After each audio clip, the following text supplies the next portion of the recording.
Isn't that a dainty dish to set before the king? Greetings one and greetings all. Today it's cooking adventures. I like cooking and I like adventures, and we're going to put them both together today to show you a magnificent new recipe. I just made it up as I went along. I call it International Stew. Let's first introduce the fruits and vegetables. The fruits and vegetables are a handful of cherry tomatoes, a handful of chopped up little baby carrots, and 2/3 of an apple. Isn't that great? And it's all sliced up to make the flavor flow. What do you do with the other third of an apple?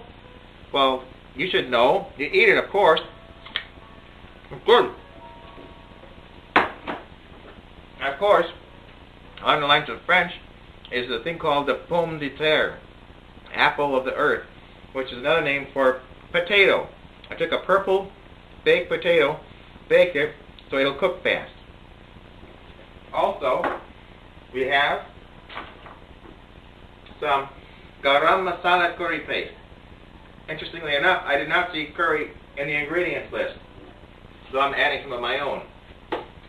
And to sauce it up, we use tomato soup and a little bit of cooking sherry. Good.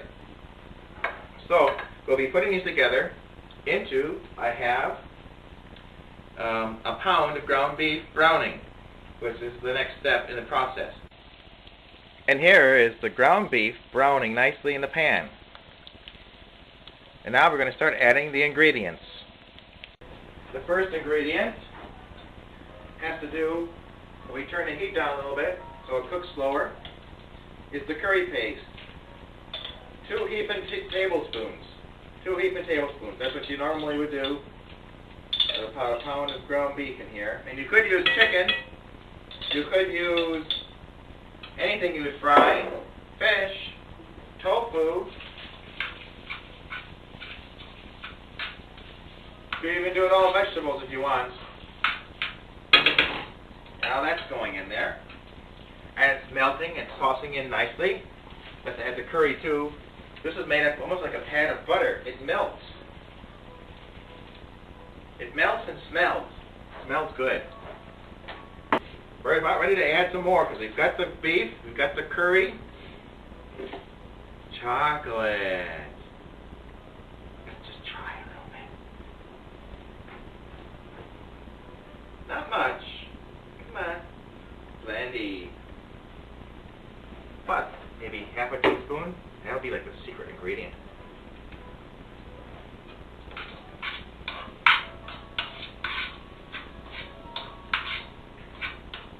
That makes it like something from, the Aztecs or the Mayans. They put chocolate in everything. But it wasn't always a sweet thing either. Sometimes it was spicy. Sometimes it was bitter.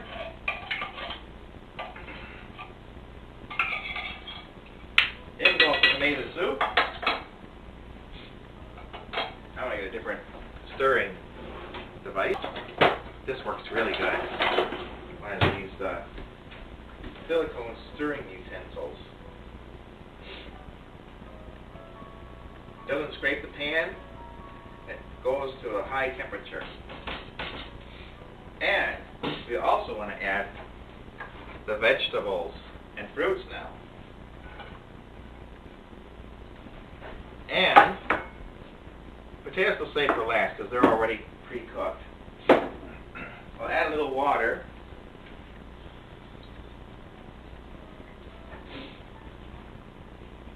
There we go. And cooking sherry. How much? Enough? Enough. 2 enoughs. And we'll turn the temperature up a little bit to get it to boil a little and all mixed together.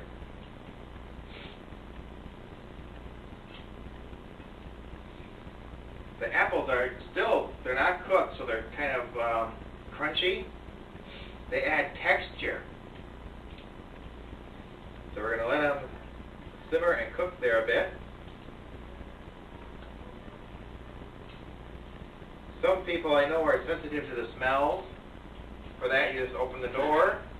They do that in a lot of places. They have a door in the kitchen to let the smells out. Sometimes that lets the smells out, and sometimes it brings neighbors over saying, what are you cooking?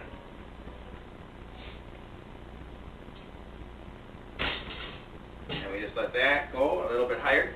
The heat's going to go in there. It's going to boil it up a little bit, soften the apple slightly, soften the carrots slightly, and you'll have a stew that's crunchy, delicious, and spicy all at the same time. I call it international stew. And you can either put it on a plate, serve it with rice, or you could get like a wrap, like a tortilla wrap, and it would become sort of a burrito. Very good. You can add sour cream on the top of it as well. Oh, look at that simmering.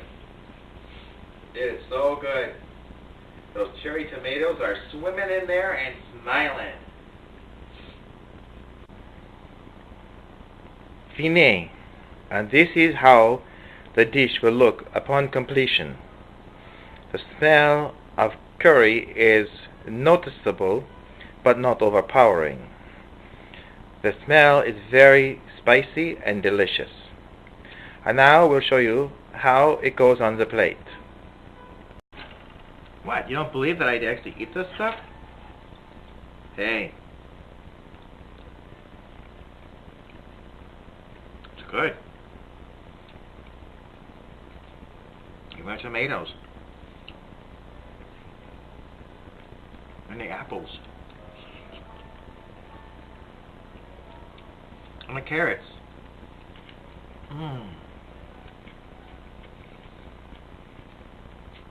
And the potatoes. A little bit of lime.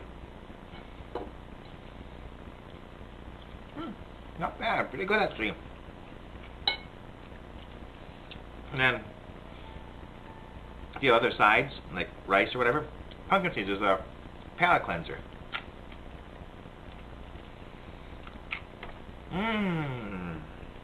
Pumpkin seeds. Just what you need to make your blood pressure go up. Cheers. That hits the spot. Be seeing ya.